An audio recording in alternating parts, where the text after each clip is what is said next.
Albatta biz bandalarimizdan qaysilari chiroyliroq amallarni qilishlarini sinamoq uchun yer ustidagi bor narsani unga ziynat, bezak qilib qo'ydik.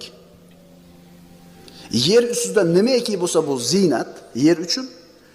Shuni yaratishdan maqsad bandalarni sinashlik. Xuddi shu ma'noda bir qancha boshqa suralarda oyatlar bor. Allazi xalaqal mauta val hayata liyabluwakum ayyukum ahsanu amala.